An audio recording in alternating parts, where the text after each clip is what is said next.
ನಮಸ್ಕಾರ ಸ್ನೇಹಿತರೆ, ಪಾರ್ವ ಟಿವಿಗೆ ಸ್ವಾಗತ. ನಾನು ಮಾದರಹಳ್ಳಿ ರಾಜು. ಸ್ನೇಹಿತರೆ, ಕಳೆದ ಜನವರಿ 14ರಂದು ನಾವು ಒಂದು ಸ್ಟೋರಿ ಮಾಡಿದ್ವಿ.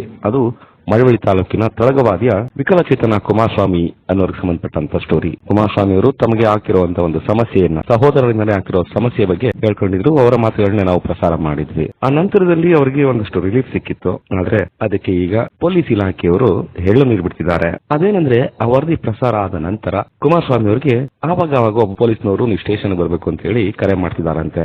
ಯಾರೊಬ್ರು ಕೂಡ ಒಂದು ನೋಟಿಸ್ ಕೊಟ್ಟು ಅಥವಾ ಕಾನೂನು ಪ್ರಕಾರ ಏನಿದೆ ಆ ಮೂಲಕ ಅವ್ರನ್ನ ಕರೀತಿಲ್ಲ. ಇವತ್ತು ಯಾರೋ ಒಬ್ರು ಕರೆ ಮಾಡಿದ್ರೆ ಒಂದು ವಾರ ಬಿಟ್ಟು ಮತ್ತೊಬ್ರು ಕರೆ ಮಾಡೋದು, ನಾವು ಮಳವಳ್ಳಿ ಗ್ರಾಮಾಂತರ ಪೊಲೀಸ್ ಠಾಣೆಯ ಪೊಲೀಸರು ನೀವು ಠಾಣೆಗೆ ಬರಬೇಕು, ಜೊತೆಗೆ ರಾಜು ಅವರನ್ನು ಕರ್ಕೊಂಡ್ ಬರ್ಬೇಕು ಅಂತ ಹೇಳಿ ಮತ್ತೆ ಕರೆ ಮಾಡ್ತಿದಾರಂತೆ. ಜೊತೆಗೆ ನಿನ್ನೆ ಅವರ ಮನೆಗೂ ಕೂಡ ಹೋಗಿದ್ದಾರೆ, ನೀವು ಬರ್ಬೇಕು ಠಾಣೆಗೆ ಅಂತ ಹೇಳಿ. ಅವ್ರು ಕರೆ ಮಾಡಿದಂತ ಎಲ್ಲಾ ಸಂದರ್ಭದಲ್ಲೂ ಕುಮಾರಸ್ವಾಮಿ ಅವರು ನಮ್ಗೆ ನೋಟಿಸ್ ಕೊಡಿ, ಬರ್ತೀನಿ ಅಂತ ಹೇಳ್ತಿದ್ದಾರೆ. ಆದ್ರೆ ಇದುವರೆಗೂ ನೋಟಿಸ್ ಕೊಡುವಂತ ಪ್ರಯತ್ನ ಮಾಡಿಲ್ಲ. ಮೌಖಿಕವಾಗಿ ಅಥವಾ ಮೊಬೈಲ್ ನಲ್ಲಿ ಕರೆ ಮಾಡಿ ಕರೆಯುವಂತ ಪ್ರಯತ್ನ ಮಾಡ್ತಿದ್ದಾರೆ. ಈ ಸಂಬಂಧಪಟ್ಟಂತೆ ಕುಮಾರಸ್ವಾಮಿ ಅವರೇ ಅವ್ರಿಗೆ ಆಗ್ತಿರೋ ಯಾತನೆ ಬಗ್ಗೆ ಹೇಳ್ತಾರೆ, ಕೇಳಿ.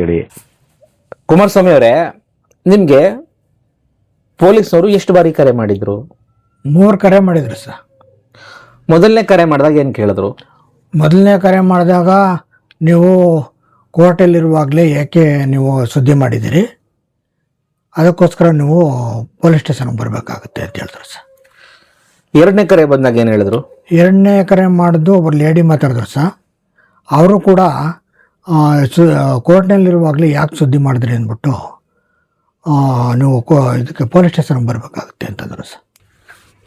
ಆಮೇಲೆ ಬರುವಾಗ ರಾಜು ಅವ್ರನ್ನೂ ಕರ್ಕೊಂಬನ್ನಿ ಅಂತ ಹೇಳಿದ್ರು ಸರ್. ಯಾವ ರಾಜು ಅಂತ ಏನು ಹೇಳಿಲ್ವಾ? ಇಲ್ಲ ಸರ್. ಮೂರನೇ ಬಾರಿ ಏನು ಕೇಳಿದ್ರು? ಮೂರನೇ ಬಾರಿ ಕೋರ್ಟ್ನಲ್ಲಿರುವಾಗಲೇ ಯಾಕೆ ಸುದ್ದಿ ಮಾಡಿದ್ರಿ ಅಂತ ಅಂದ್ಬಿಟ್ಟು ನೀವು ಪೊಲೀಸ್ ಸ್ಟೇಷನ್ಗೆ ಬರಬೇಕಾಗತ್ತೆ, ಬನ್ನಿ ಅಂತ ಕರೆದ್ರು ಸರ್. ನಾನು ನೋಟಿಸ್ ಕೊಟ್ಟರೆ ಬರ್ತೀನಿ ಅಂತ ಹೇಳಿದೆ ಸರ್. ಓಕೆ, ಧನ್ಯವಾದ. Thank you sir.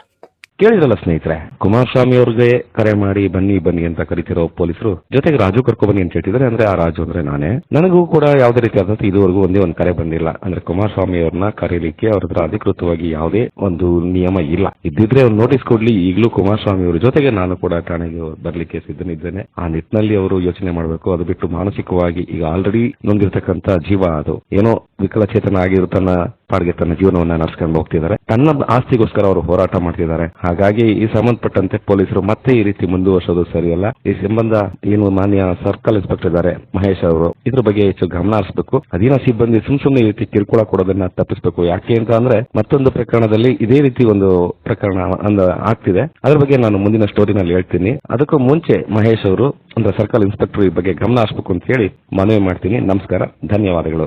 ನಮ್ಮ ಯೂಟ್ಯೂಬ್ ಚಾನೆಲ್ ನ ಸಬ್ಸ್ಕ್ರೈಬ್ ಆಗಿ, ಲೈಕ್ ಮಾಡಿ, ಪಕ್ಕದಲ್ಲಿ ಕಾಣಿಸೋ ಬೆಲ್ ಐಕನ್ ನ ಕ್ಲಿಕ್ ಮಾಡಿ.